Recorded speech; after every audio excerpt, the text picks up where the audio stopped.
design patterns help us really understand and use object-oriented principles correctly. It's not enough learning to make a class and an object from it. That's the easy part. The difficult part, for me at least, was using objects efficiently and have the communication between the objects efficiently and easy to maintain. And also avoiding all the mistakes of the messy code. If you read about design patterns before, but you're still not feeling like you're using them in everyday coding, or maybe you started working with some framework and everything looks a bit unnecessarily complex. I've also noticed a lot of people struggling with understanding object-oriented programming and also design patterns, and I personally believe this has to do with way too abstract examples on the internet, the typical car and animal problem. And I've been working with PHP for 15 years professionally, and I've never encountered those type of objects in real life. That is why I made a course about design patterns in PHP that I want to show you a preview of. And in this course, I go over the real-life examples. We go over most popular patterns in applications like CMS or e-commerce webshops, some popular frameworks. We use the most popular services like shipping and payment and email and things like that. The things that our clients will actually pay us to work for. So no cars or no animals. We show the problem that each pattern tries to solve. We then explain the theory of that pattern. We solve our problem, and then we look at some of the popular use cases in different framework or e-commerce or CMS application. There is also homework so that you can practice and learn them. This course will help you go from junior to or mid-level to a senior much faster. At the end, you will be able to confidently use classes properly, recognize when to use each design pattern, and know what their advantages and trade-offs are. You will also avoid common traps that lead to a messy code when using objects. And my personal goal is to make this course the only resource you will ever need for design patterns in PHP, and you get a lifetime access to it. I'm constantly adding content to the course and all future updates to this course, like new modules, videos, ebooks, practicing materials. Pretty much everything is included in your purchase today. And that way you have everything on one place when it comes to design patterns and more. However, I'm still making this course, and in the description there is a link with a coupon that will give you a huge discount as an early supporter. Coupon is, however, limited by number of people and by the date, so please use it while it's active. So here are some lessons from the course, and I hope you like them. So design patterns are solutions to common problems, mostly focused on working with objects. They're like a recipe for common problems that people encounter with objects. You can imagine some sort of common problems, of course, that look similar, and you would fix those problems with some particular pattern, depending on what the problem is, right? Design patterns improve interaction and communication between objects in our code, and they help us build reusable and easily extensible software by preventing us from making some code mess or dependencies and making some difficult way of sharing data between objects. So they are similar to a cookbook of recipes for the most popular dishes.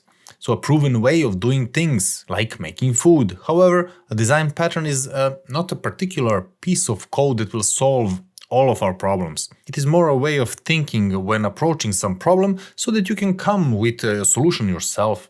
Some problem they solve are how to use multiple external libraries, for example, like different payment providers and all that without changing our existing code in our application. Or how to adapt some, for example, external API, or how to adapt a third-party library to our code, maybe with the code organization, code readability, etc. So they keep our code better organized, for example by avoiding dependency between classes, or they reduce code duplication, and they give us centralized place for business logic, etc. And when I started actively thinking about using design patterns in my code, besides the more readable code, of course, I noticed a very positive change in my career and the way coworkers started working with me, because I could communicate things much better and find better solutions by just thinking about, does this look like a familiar problem that a design pattern might solve? And once again, design patterns are not very concerned with a concrete implementation in a sense that your code will run faster or be more secure by writing this or that or this function or that function. They are concerned with speed of development and price of maintenance, making it faster for you to make code that is easy to maintain later and reduce the number of errors that you can make along the way. Because again, they solve a lot of problems that people have observed already with object-oriented code and solved it already. And generally, design patterns are organized in 3 groups: creational, structural, behavioral. However, I think that coding along and showing the real-life examples is much more important than all the theory around this pattern. So I organized the code and this entire course in such a way that it's easy to understand and follow, rather than it being just an alphabetical list of patterns that you will most likely never go over and never finish. They're also kind of ordered by priority, or should I say their popularity. So you can follow, but you can also jump around and watch what is interesting for you at that particular moment. But more about course organization in the next video. Dependency injection was my personal aha moment when it comes to the good and clean object-oriented code. And if you learn only one thing from this course, I would like it to be this pattern, because it's that powerful. It is called dependency injection because we are basically injecting a dependency into a class. So instead of a class picking things it needs from the application, we are going to provide to the class what it needs. This way of thinking in a reverse sort of is perhaps most difficult if you're used to procedural programming, where inside the function we would most likely reach out to get other resources. Here we are injecting class dependencies from outside of the class and providing it to the class. And when I say dependency, I'm referring to any other resource a class might need and depend on. One typical example is a database connection. So instead of a class making or requiring database connection manually, like it would do in our previous singleton pattern, we would actually give our class the database connection it should use. So we are separating the class functionality from its dependencies. We are keeping the class clean. The class does not need to know which database connection it uses. It should focus only on its own functionality instead. Other typical examples are email provider, the logger, the different services, pretty much every class that could be used in some other class. Again, very similar to singleton example, mostly the service classes and some configuration. And advantages of using dependency injection over singleton is that we have much better control over what resources our classes are using. Because again, we are the one deciding what our class should use from our controller. This way also our class is decoupled and it is now not worrying about getting its own resources. Thus we are keeping scope of that class much cleaner. And most importantly, we are implementing that single responsibility principle with our classes, because now they are only focused on their own duties and their own functionalities. And since our class is now working with whatever we are providing it, testing of our class is much easier, because we can give it the fake email, the in-memory database, the fake shipping provider, the testing database, and it will work. It should just not care whether the email is actually being sent or whether the database connection is being established. It has only one duty, right? It also means that we can reuse our class much easier on other places or perhaps the entirely different projects, and it will continue working as expected as long as we provide it with needed dependencies. And almost nothing comes without disadvantages, so here we need to know how to properly construct the object our class wishes to use. So we need to set up all of our dependencies properly so that the resources are properly set. And the factory pattern helps us here, and we'll look at that pattern in the next module. And we can also use the interfaces to help us with what should be provided to the class. However, it is a still thing to consider.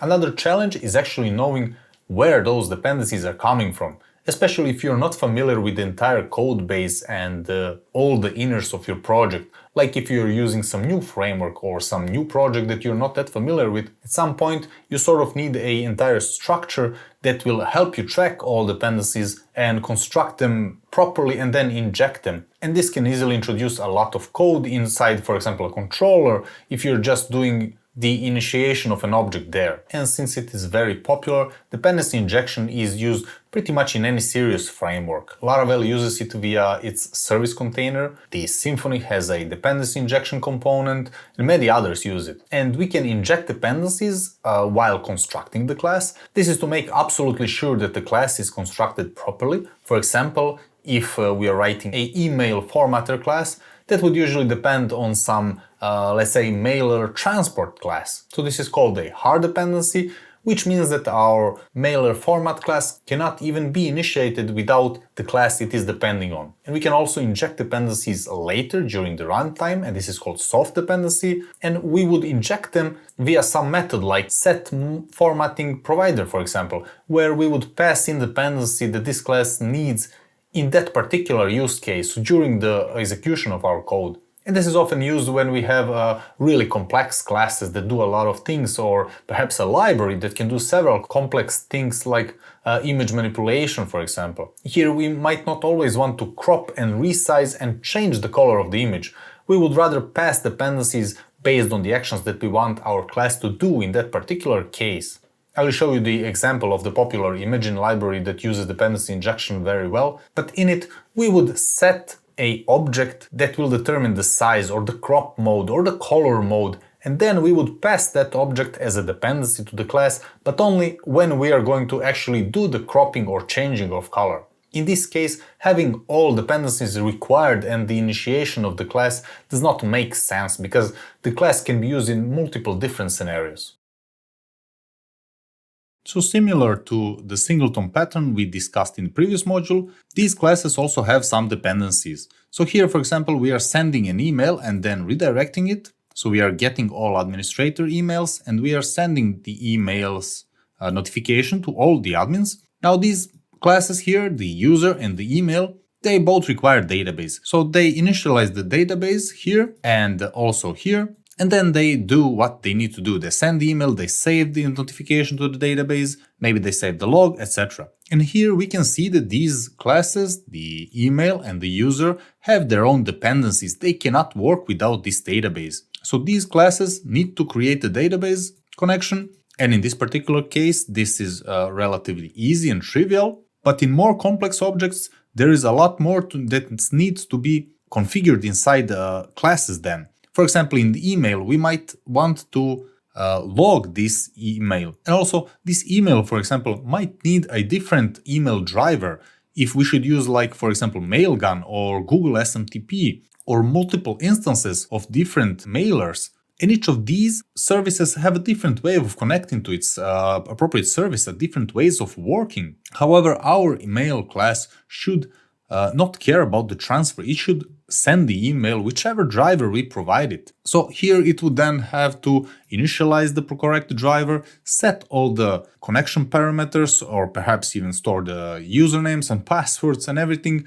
And that is a big mess then when we have things to change around it. We cannot isolate this email class, we cannot use it independently, we cannot test it, we cannot provide it the demo database, the mock database, the in-memory database. We're pretty limited to this email depending on exactly this database instance and exact that email driver that we need. Let's say that we need to send an email reminder every Monday morning, for example. So we will just go and create one index file that will live beside our main index, and that will be mailer cron file. And here in this mailer cron file, we are basically going to require once the email and also the database connection. But now this cron should send emails using a different transfer as we talked about. So let's say that here we have the private email transfer service. Here we would need to initialize transfer service equals to new transfer service. Let's call this one Google. And then we need to set this transfer service to the appropriate configuration, and then we are going to use this email transfer service to send the email. Now all is great because we are using Google transfer service here, but here inside our mailer cron file, we don't want to use Google, we want to use Mailgun because Google is either expensive or doesn't work or cannot support what we need. So we want to tell email to use something else. Of course, we can use the if else here and then store here the transfer service, the config, and the username, and then the password and the SMTP, and I hope that you see how this quickly becomes a mess and becomes very difficult to fix. Luckily, we can use, as the module name suggests, we can inject the dependencies. We want to tell this class what services it should use, what objects should it use to perform some tasks that are not related to its own thing, that is not the responsibility of email, for example, to connect to the email service or to connect to the database or something. Email should focus on its own thing rather than creating other classes and its dependencies. That way we can reuse this service or this object in multiple places without worrying about whether the class can make its own dependencies or not. We want to provide it what it needs, what it should use. So let's see the theory behind the dependency injection. So without dependency injection, we have a situation where we have the controller here, which then asks contact, for example, to do some query, or the email in our example, but the main class makes its own dependencies, for example, the database dependency and everything that it needs on the side, and then it does its thing with that database. In this case, makes the instance and queries the database, do something with the external service. And that is great in this case. However, the more models we have and the more dependencies and the more services we have, suddenly it's almost impossible to know which class depends on which service and who needs to create which service with what kind of parameters. And then we are in a big mess maintaining this and keeping the application clean and simple and easy to use. That is why we can use the dependency injection to basically have one place where we will handle all of our dependencies, all of our service classes. We can do it either in controller, or we can even use the dependency injection service, which a lot of modern frameworks are using, which sort of relieves the controller of that responsibility. But I will keep it simple here, and we will just see how to do it from the controller itself. And this way we have a dependency service which takes care of dealing with all the dependency that the classes needs. And then it just provides this dependency to all the classes that might need it, so that the class can focus only on doing their own thing, and they can just pretend that they don't care about which logger service are we using, or which database, or which shipping, or which email service are they using. They just need to focus on their own thing, which is basically executing some of the functionality or executing some of the methods that the service provides. This way we avoid the dependency basically that we had in a previous case. The contact over here does not depend on this specific database. It can work with whichever database we provide it, even with a fake dummy database that we can use in testing, or with an in-memory database or something else. The contact class should worry only about its own thing. That way we are also enforcing the single responsibility principle, and everybody knows what they need to know and how to do what they need to do. And you might be thinking that you are never going to change the database or never going to change the shipping provider or email provider.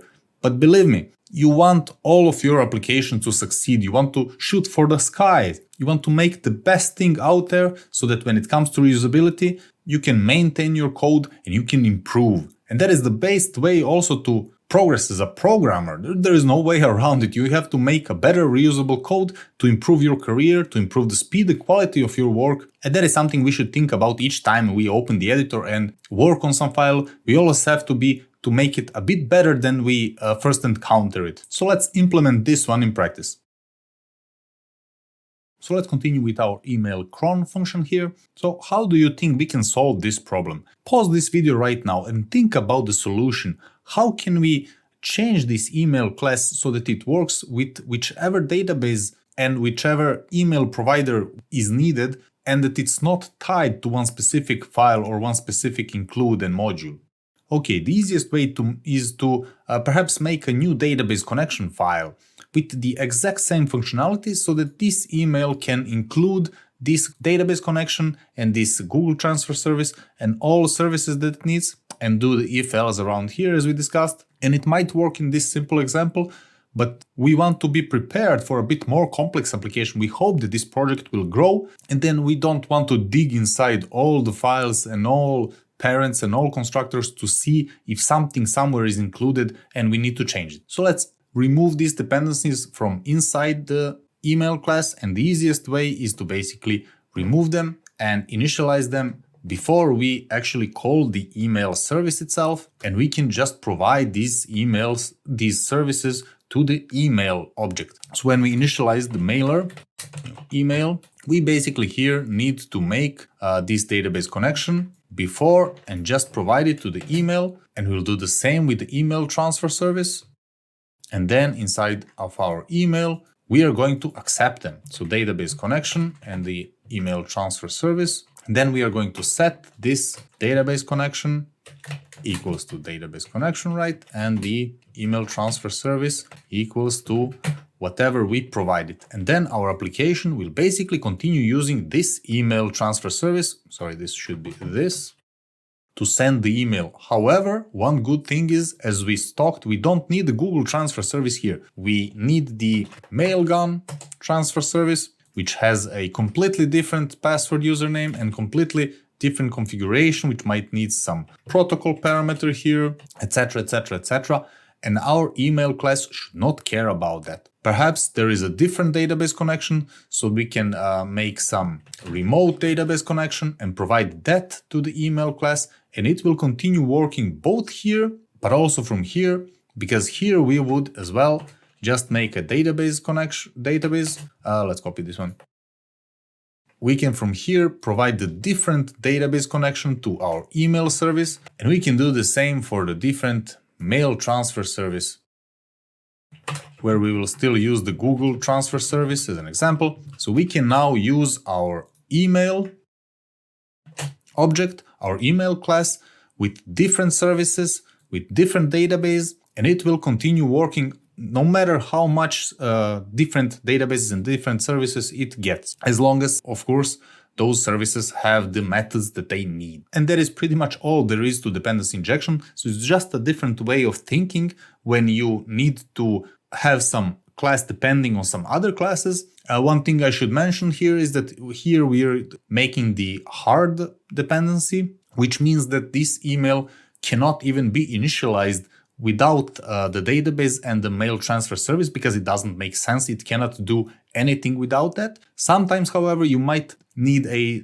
bit softer dependency where we might have to do the mailer, something similar with an additional method that will provide, for example, logging service. And here we might provide some new logger external service or some configuration. But since this is not crucial for this object to work, that's why it's called the soft dependency. This could be used in different scenarios. I will show you in the case study in the next lesson some examples of how and when this is used as a soft and hard dependency and how it fits together, what is its purpose. They are often used in libraries because they should be very flexible, so you cannot predict each and every dependency when you're initializing the library itself. So a dependency injection in practice is just a way of providing or injecting the dependency to your objects so that the objects are clean and they have their own functionality and they should not care about depending of other classes. You might argue that we have just moved the dependencies outside of the objects inside the controllers. They're still somewhere initialized and configured, right? But we can use the dedicated dependency injection service, for example, like a lot of popular frameworks do. I will show you in the next lesson. And that way we don't have to use the controllers to make our dependencies. We can just configure how some services should properly injected. And then we would have an even easier way of working with dependencies. So let's see how some of the popular frameworks have solved this problem of having dependency in controllers by using the dependency service container. Now, this pattern is used, as mentioned, usually in a bit bigger projects and a bit bigger frameworks.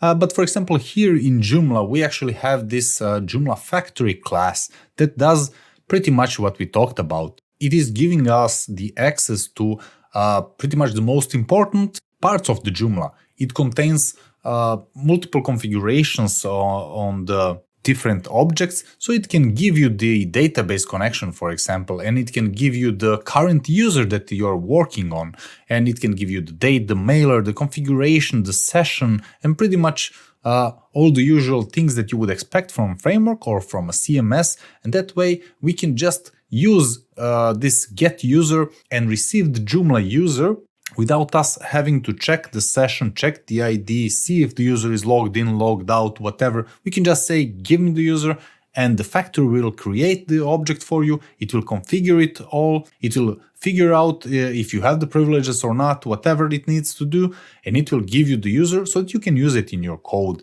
That way it's much easier to work with a bit complex objects. The Laravel has the mentioned service container, and the way we use it is we talked about it in the dependency injection container, the service container. We would just write it what we need. For example, here the type of request, and it will generate the request, it will populate it for us, it will get all the post and get parameters, it will put that inside the request, and it will provide us this request type object to work with. The same goes with the current user, the email, the, in this case, podcast parser, or some very different methods, some very different objects that we might use in our application.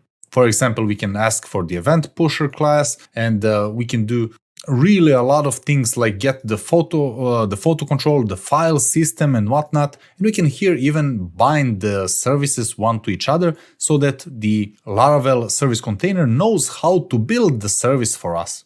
We can just say that when we need the user controller and it needs the variable name, we will just pass this variable name. The Laravel is very user-friendly or developer-friendly, so it's very easy to configure this type of binding and this type of factory services so that we know that we are always getting the correct object when we need it in our controllers or in our models. For example, here they have the automatic injection, or we can do the manual injection, doesn't matter, but we can just ask for the user repository, and we can just say that we need the user repository in this variable users, and it will be returned for us. The Laravel does it automatically, but there is a factory service behind the scenes that is actually making this user's repository and giving it back to us. So it's using the factories quite a lot. Drupal, for example, also uses it on many places. For example, the same example when we are fetching the current user, for example. When we ask for the current user, the Drupal will actually get the container, get the current user, it will get all that we need, it will figure out who the current user is, and it will return it to us. So that way we just don't have to think about, we just ask for the current user, and the current user will be returned to us. And let's look at one more example, the Magento, for example. It even has the dedicated service named factories that will create some object for you. Magento has quite a heavy and complex logic surrounding all of its objects, and basically the only way to access majority of its objects is through some sort of factory. So we can ask that service class that will instantiate the non-injectable classes, so the models that represent a database entry. So that way we can isolate the business logic and the business code from the Magento's main, the object manager as they call it. Because as it says here, the Magento prohibits depending on and directly using the object manager in our code. So we need to make those factories to get the object manager to basically get the specific models from the Magento by using some sort of factories. We will tell it how we want it to be configured, and the Magento will do that for us. And that way we can do quite a lot in Magento with the custom code. So as you can see, there is quite a lot of use for factories, so it's a quite good concept to be familiar with. Even if you don't write the factory, you will certainly use them if you use some of the popular frameworks. So that's a very good thing to know. One way to improve your portfolio is to work on some open source project. So let me introduce to my small project that has some comment section similar to a forum or a blog post with comments. Now I've put everything inside one index.php file here so that we can see what's going on rather than hunt through the controllers. So that way we can focus on it for the easier homework, right? We get some data from the form that the users would submit. We would then update the post. In this case, we are the administrator, so we get this admin user. And here, we as administrator are changing this comment and just formatting some style. It doesn't matter. We are updating the post. So we need to get the admin user, actually, the current user, that's us who are logged in. And we need to figure out and configure that user so that it has all the correct groups. And we need to find it from the database using some active record in this case. We then need to update that post, and we need to put the reason for the update, that this username, the admin, has changed the styling, for example. And then we need to get the user who has commented on it and to send him an email to notify the author that his post has been changed. Now, as you can see, the problem here is that each time we need a user, we need to configure it. We need to find it, we need to get the correct user, we need to get the correct user group. In this case, these groups are just predefined here in this file, but it can come from a different configuration, etc., etc. So it would make sense to move this user retrieving somehow, somewhere that it's easier to work with. Now, how can we do that? Well, we just extract it into a single factory, right? Since this is a relatively easy pattern to follow, we just extract this part out, right? But there are multiple ways of going forward here, actually. For example, are we going to have two methods in factory, one for admin and one for regular user, or one special method for the current user here when we are getting the user from the session? Also, are we going to let the factory decide what type of user it's going to return or to create? Will there be multiple types of users because we have right now only single type, the user, right? Are we going to have an option of specifically asking for a user group? You see that even though this pattern is easy to understand, the implementation can take a bit of thinking and planning because there are multiple ways forward. That's why we have this homework. That's why it's very important that you just sit down and think. Maybe you can just write it on paper. What are your thoughts about it and see what confuses you, and that way you can figure it out. That's why we practice so that we can be comfortable in those situations. So think about what you would do in this situation. Download this source code, it's a few files, and try to run this homework. As you can see, it's only a few files, so it should run pretty easy, and try to implement one or maybe even more ways of fetching the users, and I will do the same in the next lesson. Now please use the comment section for this lesson if you have any concerns or if you would like to discuss your solution.